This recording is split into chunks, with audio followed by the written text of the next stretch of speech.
हे what's up guys, welcome back once again. तो आज हम आपके लिए लेकर आए हैं कुछ दिन पहले हमारी एक्सप्लेन की गई कहानी का सेकंड पार्ट, जिसका नाम है ट्रेमर्स 2। इसकी काफ़ी डिमांड थी, तो चलिए शुरू करते हैं बिना किसी देरी के। मैक्सिको के रेगिस्तान में बनी एक ऑयल फील्ड जिसमें काम करने वाला एक वर्कर जो किसी चीज से डर कर टावर पर चढ़ा हुआ है। ये कोई अभी कुछ देर पहले की बात नहीं है, बल्कि वो ये चीज कई साल से करता हुआ आ रहा है, क्योंकि उसके नीचे कुछ है जो उसे नीचे आने नहीं देगा।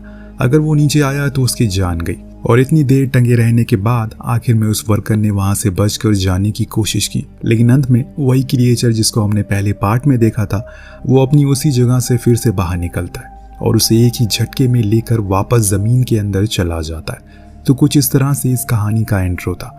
अब बढ़ते हैं आगे की कहानी पर। ये जो कुछ भी हादसे हो रहे हैं, इस ऑयल फील्ड के मालिक को बहुत नुकसान पहुंचा रहे, इसीलिए वो मदद मांगने के लिए एक आदमी के पास गया जो कि वही टाउन में रहता है। उसका नाम मैकी है। जी हाँ, ये वही मैकी है, एल का दोस्त, जो कि रीना के साथ अब शहर में सेटल हो गया। अगर आप उन दोनों की स्टोरी देखनी है तो फिर से पहले पार्ट को देखना होगा। फिलहाल यहाँ ओनर मैकी को सब कुछ बताता है कि कैसे उसके वर्कर आए दिन काम छोड़कर भाग रहे, जिससे कि अब उसे ऑयल फैक्ट्री बंद करने की नौबत भी आ गई है। पर उसे कुछ न्यूज़पेपर में पढ़ा कि कुछ साल पहले सेम ऐसे ही हादसे हो रहे थे, जिसे तुम लोगों ने ठीक कर दिया। इतना कहकर वो उसे कुछ न्यूज़पेपर कटिंग दिखाता है, जो देख मैकी समझ गया कि वो फिर से आ गया है। उन्होंने उसे खत्म तो कर दिया, लेकिन पूरी जड़ से नहीं। इसीलिए वो चाहता है कि वो किसी इस काम में मदद करे, पर मैकी साफ इनकार कर देता है, क्योंकि वो अपनी जान अब जोखिम में नहीं डाल सकता। इस काम में बहुत ही ज़्यादा खतरा है। पर कार्लस, जो कि ओनर था, वो अपनी पूरी कोशिश करता है और इसीलिए उसके पास उसी का एक साथी ग्रीडी को भेजता है, ताकि वो उसे समझा सके कि अगर उसने इस काम को कर लिया तो उसे हर क्रिएचर को मारने के लिए $50,000 मिलेंगे। साथ में उसे कुछ एडवांस हथियार भी दिए जाएंगे, तो उसमें उसका फ़ायदा है। अब यहाँ पैसों की बात आती है तो वो मान जाता है और कैर्लस से हाथ मिला लेता है, जिसके बाद ये लोग ऑयल फैक्ट्री जाते हैं, जहाँ पर कैर्लस उसे कुछ हथियार देता है जो उसी उन क्रिएचर को मारने में मदद करेगा। वो यहाँ से ये भी बताता है कि अगर तुमने किसी को जिंदा पकड़ लिया तो तुम्हें उसके लिए पूरे $1,00,000 मिलेंगे, क्योंकि वो क्रिएचर हमारे लिए काफ़ी मददगार हो सकते हैं। इस बीच वहाँ केट आ जाती है, जो कि एक जियोलॉजिस्ट है, और वो ही मैकी को बताएगी कि उन्हें कहाँ कहाँ पर ज़्यादा मिलेंगे, क्योंकि उसे आइडिया है। इसी दौरान जूल, जो कि केट का असिस्टेंट है, वो मैकी और ग्रीडी की कार में एक सिस्मोग्राफ डिवाइस लगा देता है, ताकि अगर उन्हें रास्ते में कहीं भी कुछ हलचल महसूस हो तो उन्हें पता चल जाए कि किस डायरेक्शन में जाना है। तो उन्हें वहाँ केट मैकी को मैप के जरिए बता रही थी कि उन्हें किस लोकेशन में जाना है, जहाँ ज़्यादा संभावना है उन्हें वो क्रिएचर मिलेंगे। अगर वो ऐसे इधर उधर जाते रहेंगे तो इस रेगिस्तान में भटक जाएंगे, जो कि सही नहीं है उन दोनों के लिए। अगले दिन अब दोनों निकल जाते हैं अपने काम के लिए। इन्होंने अपनी कार में एक चेन बांधी हुई है, जिससे कि तेज आवाज आ रही है, ताकि वो इनके करीब आ सके, और होता भी ऐसा ही है। वो तुरंत ही भागते हुए इनके पास आ जाता है। तभी ये अपनी कार को रोक एक रिमोट कंट्रोल कार को चलाना शुरू कर देते हैं, जिसके ऊपर ये विस्फोट रखा हुआ था, जिससे कि मैक ले जाकर उसी जगह पर खड़ा कर देता है जहां पर उसे ज्यादा आवाजें आ रही थी। लेकिन कुछ ही देर के बाद जमीन के नीचे से एक क्रिएचर बाहर आता है और उसे पूरी तरह से निगल जाता है। इधर मैकी विस्फोट को ऑन कर देता है, जिससे होता यह है कि वहाँ एक तेज धमाका होता है, जिसमें वो बुरी तरह से मारा गया। उसका ये आइडिया काम आया तो वो उससे काफी सारे क्रिएचर को मार डालते। फिर दिन खत्म होने से पहले ऊंचे पहाड़ पर आराम फरमाते। पर इन्होंने अपना रेडियो नीचे ही छोड़ दिया है, जिसकी आवाज से वहाँ एक क्रिएचर आकर उसे निगल लेता है। लेकिन इनकी ऊंचाई वाली जगह के कारण इन्हें कुछ नहीं होता। पर अगले दिन ये लोग जल्दी जाते हैं ताकि और ज्यादा शिकार कर सके। इस दौरान ग्रीडी उसे पूछता है कि जो भी पैसे उसे मिलेंगे वो उसका क्या करेगा। तो वो बताता है कि वो उसे कहीं इन्वेस्ट कर दे, ताकि आगे की जिंदगी वो आराम से काट सके। इतना कहते ही ग्रीडी का अम्ब्रेला उड़ जाता है, तो वो उसे लेने के लिए जमीन पर उतर गया। और यहाँ उसकी सबसे बड़ी भूल थी, क्योंकि वहां पर उनकी फिराक में वो बैठा हुआ था। हल्की सी गलती और खेल खत्म। यहाँ मैकी की चालाकी की वजह से ग्रीडी ऊपर आ गया। इससे भी कुछ फर्क नहीं पड़ा, क्योंकि अब वो इनकी कार में लगी चेन को खींचना शुरू कर देता है, जिससे होता ये है कि धीरे धीरे करके जो इनकी कार थी वो नीचे जाने लगती है। पर इनकी किस्मत अच्छी थी कि वो क्रिएचर आगे जा एक बड़े से पत्थर से टकरा जाता है, तो ये बच जाते हैं।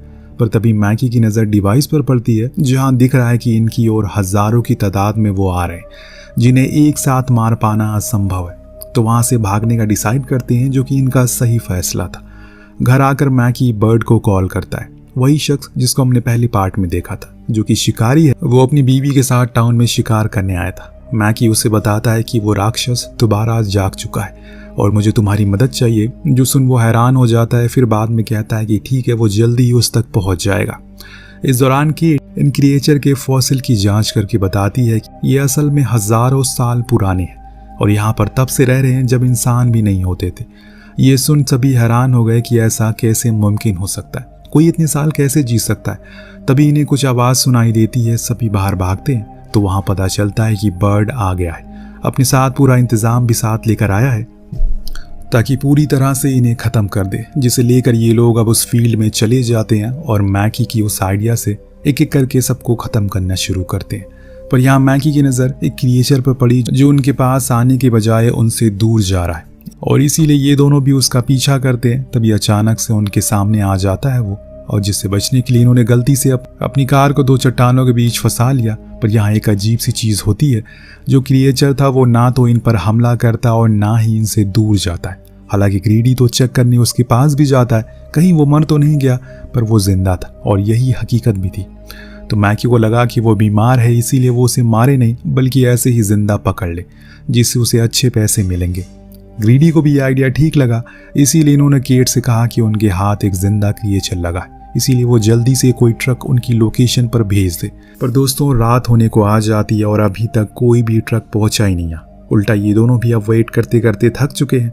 पर तभी इन्हें उसी क्रिएचर की चीखने की आवाज़ आती है, जैसे वो बहुत ज़्यादा तकलीफ में हो। जब ये पीछे मुड़े तो इन्होंने देखा कि उसके शरीर के अंदर का हिस्सा पूरी तरह से खाली हो चुका है, जैसे कि मानो उसने अभी किसी चीज़ को जन्म दिया हो जो कि बेहद विशाल होगा, क्योंकि अब वो क्रिएचर तो मर चुका है, पर वो चीज़ जिसको उसने जन्म दिया आखिर वो कहाँ गई। इतना ही वो सोचते हैं कि तभी इन्हें दूर से आते हुए ट्रक दिखाई देती है। शायद केट की भेजी हुई यही वो ट्रक है जिसके इंतज़ार में ये लोग बैठे थे, पर अब बहुत देर हो गई है तब से वो ट्रक वहीं पर खड़ा है। जो बात इन्हें कुछ ठीक नहीं लगती, ये दोनों ही उसके करीब पैदल जाने का सोचते हैं, पर वहाँ जाकर इन्हें पता लगता है कि किसी ने उस ट्रक पर हमला करके उसे तोड़ दिया और साथ में उसके ड्राइवर को बड़ी ही बेरहमी से मार डाला। उसके हाथ पैर दोनों ही पीछे ट्रक में रख दिए। अब ये काम वो उन जानलेवा क्रिएचर का तो हो नहीं सकता, तो आखिर ये किसने किया। इन्हें अब डर लगने लगा कि आखिर ये सब चल क्या रहा है। तभी इन्हें कुछ दूरी पर एक रेडियो स्टेशन दिखाई दिया तो इन्होंने मदद मांगने की कोशिश करी, लेकिन वो भी खराब था। इनकी किस्मत अच्छी थी कि वहां पर एक कार खड़ी दिख गई। ये भागते हुए उसके पास गए। इतने में दोस्तों इनके सामने कुछ अजीब सा आया, जिसकी उम्मीद तो इन्हें बिल्कुल नहीं थी, पर वो असल में एक दूसरा क्रिएचर था जो सही से चल सकता है, ना कि रेंग सकता है और ज़मीन में नहीं जाता। वो मैकी फौरन उसे शूट करके ख़त्म कर देता है, इससे पहले कि वो उन्हें कुछ नुकसान पहुंचाए। अब दोनों ही उस कार को लेकर तुरंत वहां से निकल गए। तो वहीं दूसरी ओर बर्ड, जो कि अब भटक चुका है, जो चीज़ सबसे भयानक है क्योंकि अगर कोई ऐसी जगह पर भटक गया तो कभी वापस जिंदा नहीं लौटेगा। पर बर्ड को पूरा भरोसा है कि वो ज़रूर बचेगा, इसीलिए वो मैप को खोलता है और खुद की लोकेशन मार्क करने की कोशिश में लगता है। इतने में उसकी ट्रक के ऊपर वही छोटे छोटे क्रिएचर हमला करते, पर उन्होंने क्या उसे मारा या फिर वो बच गया, ये हमें बताया नहीं जाता। वहाँ केट अपने लोगों का इंतज़ार कर रही है क्योंकि कल से उनका कोई अता पता नहीं है, वो कहाँ चले गए। उसको ऐसे घबराते हुए देखकर उसका असिस्टेंट कि सब ठीक हो जाएगा, वो लोग जल्दी ही आ जाएंगे, लेकिन पहले तो उसे खुद की जान बचानी पड़ेगी क्योंकि जिस जगह पर वो खड़ा है वो असल में ज़मीन है और यही उसकी सबसे बड़ी गलती थी। वो क्रिएचर उसे तुरंत खींचने लगा। ऐसा नहीं है कि केट ने उसकी मदद नहीं की, लेकिन फिर भी वो उसे अंदर खींच ले जाता है। उसे कुछ ही देर बाद ग्रीडी और मैकी भी वहाँ पहुँच जाते हैं। अगर वो थोड़ी जल्दी आते तो शायद उसकी जान बच जाती, पर अब कोई फ़ायदा नहीं है।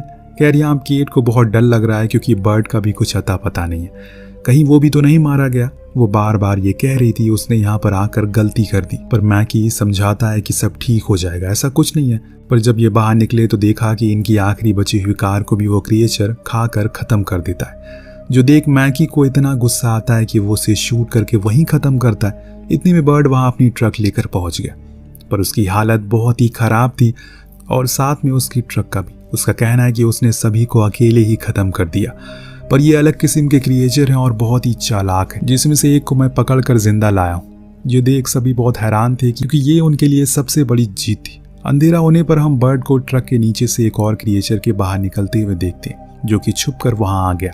उधर केट उस क्रिएचर पर अपनी रिसर्च कर रही है, जिस दौरान उन्हें पता लगा कि ये सारे हीट एब्जॉर्ब करके इंसानों को मारते हैं, क्योंकि इस बीच ग्रीडी उसे कुछ खाने को देता है, जिसको खाने के बाद वो खुद एक मुंह से अपनी ही जैसे और क्रिएचर को वोमिट करता है, जो देख केट समझ गया कि इसी तरह से ये सभी रिप्रोडक्शन करते हैं और अपनी आबादी को बढ़ाते हैं।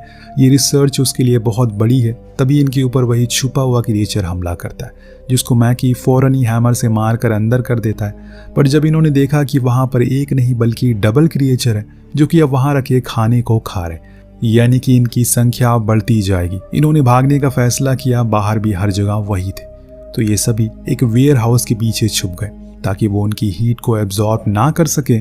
इस बीच बर्ड एक स्नाइपर से क्रिएचर को उड़ा देता है और फिर ये लोग वहां बने एक ऑयल टैंकर के ऊपर चढ़ जाते हैं। लेकिन बर्ड नीचे से बुलडोजर के फ्रंट ट्रॉली के अंदर छुप गया, क्योंकि उसे ऊपर चढ़ने का टाइम जो नहीं मिल पाया। लेकिन अब वो मैकी पर बहुत गुस्सा है, क्योंकि उसे पूरी इंफॉर्मेशन लेनी चाहिए थी इस काम को शुरू करने से पहले कि इसमें इतना ज़्यादा खतरा है। देखो, अब मेरे आसपास सिर्फ वही है, अगर हमने हल्का सा भी कदम बाहर रखा तो वो मुझे ख़त्म कर देंगे। इस चक्कर में दोनों के बीच अब बहस होना शुरू हो जाती है, जिसे केट बंद करवाती है और फिर ये लोग इंतज़ार में बैठ जाते हैं कि कहीं से कुछ मदद आएगी।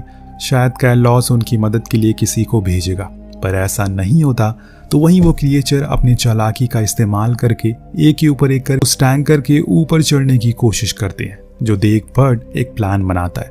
वो उन सभी का ध्यान खुद की ओर करता है और फिर उन्हें धोखे से वेयर हाउस में बंद कर देता है। लेकिन वो ज़्यादा देर उन्हें अंदर रोक नहीं सकता। तब मैकी को ख्याल आया कि बर्ड का ट्रक भी अंदर है, इसीलिए मैकी अंदर जाने की बात करता है। इसके लिए वो खुद को पहले पूरी तरह से कवर करता है ताकि किसी भी प्रकार की हीट उसके अंदर से ना निकले। ऐसा करके वो अंदर गया और बर्ड के ट्रक में रखे बमों को एक्टिव कर दिया। लेकिन वो क्रिएचर उसकी हीट को महसूस कर लेते और समय रहते वो बाहर आ गए। फिर सभी वहां से दूर भाग गए, क्योंकि अब वेयर हाउस में एक बड़ा धमाका होने वाला, जो कि होता भी है, जिसमें सभी क्रिएचर मारे जाते हैं। यानी कि वो सभी फाइनली मारे गए या फिर वो अभी भी जिंदा है, इसकी कोई कंफर्मेशन नहीं है हमारे पास। शायद इस चीज़ का रहस्य पार्ट 3 में खुले। फिलहाल मैकी और केट दोनों आपस में खूब बातें करते हैं, जिससे ये साफ पता चलता है कि ज़रूर अब उनके बीच कुछ हो गया, जैसे फर्स्ट पार्ट में एल और रेन के बीच में हुआ था, जिसके साथ ही इस कहानी का यहीं पर अंत होता है। आपको कहानी कैसी लगी हमें कमेंट करके ज़रूर बताइएगा। मिलते हैं अगले वीडियो में। Thank you so much watching. Peace out.